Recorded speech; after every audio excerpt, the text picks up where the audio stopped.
Market ആഡ്സിന്റെ പുതിയൊരു വീഡിയോയിലോട്ട് എല്ലാവർക്കും സ്വാഗതം. ഹലോ ഫ്രണ്ട്സ്, നിങ്ങൾ ഗൂഗിൾ ആഡ്സ് ചെയ്യുന്നവരാണോ? അങ്ങനെയാണെങ്കിൽ ഈ വീഡിയോ ഫുള്ള് കാണുക. എന്ന് വെച്ചാൽ ഗൂഗിൾ ആഡ്സ് ചെയ്യുമ്പോൾ പ്രധാനമായിട്ട് ശ്രദ്ധിക്കേണ്ട കുറച്ച് കാര്യങ്ങളുണ്ട്. ആ കാര്യങ്ങൾ ശ്രദ്ധിച്ചു കഴിഞ്ഞാൽ നിങ്ങൾക്ക് പ്രോപ്പറായിട്ട് ഈ ഒരു അഡ്വർടൈസ്മെന്റിൽ എഫക്റ്റീവ് ആയിട്ടുള്ള ലീഡ്സും കാര്യങ്ങളൊക്കെ കിട്ടും എന്നുള്ളതാണ്.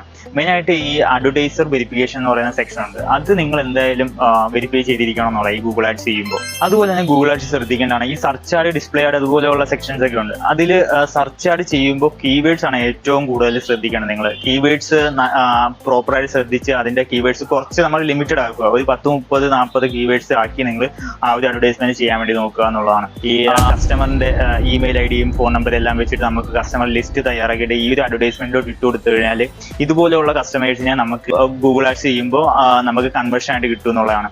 അതും ഇതിന്റെ ഏറ്റവും പ്രത്യേകതയാണ്. കൺവേർഷൻ ഏറ്റവും ഇമ്പോർട്ടന്റ് ആയിട്ടുള്ള കാര്യമാണ്. അത് ആഡ് ചെയ്യണം, കൺവേർഷൻ ആഡ് ചെയ്യണം. ഈ നമ്മുടെ വെബ്സൈറ്റും അതുപോലെ തന്നെ ഗൂഗിൾ ആഡ്സും കണക്ട് ചെയ്യണം. കൺവേർഷൻ സെക്ഷൻ പോയിട്ട് കണക്ട് ചെയ്യണം. അതിന്റെ കുറെ വീഡിയോസും കാര്യങ്ങളൊക്കെ യൂട്യൂബിൽ കിടക്കും. നിങ്ങൾ മെയിൻ ആയിട്ട് ശ്രദ്ധിക്കേണ്ട ഒരു കാര്യമാണ് ഈ കീവേഡ് സെക്ഷനിൽ നമുക്ക് വേറൊരു ഓപ്ഷൻ ഉണ്ട്. ഈ കീവേഡ് നെക്കി കഴിഞ്ഞാൽ അതിൽ ഈ കസ്റ്റമേഴ്സ് വരുന്നത് ഏതൊക്കെ കീവേഡ് സെർച്ച് ചെയ്തിട്ടാണ് നമ്മുടെ കീവേഡ്സിലോട്ട് വരുന്നതെന്ന് നമുക്ക് അറിയാൻ വേണ്ടി പറ്റും. നിങ്ങൾ ഗൂഗിൾ ആഡ്സ് ചെയ്തിട്ടില്ലെങ്കിൽ അത് ഗൂഗിൾ ആഡ്സ് എക്സ്പ്ലോർ ചെയ്യുക.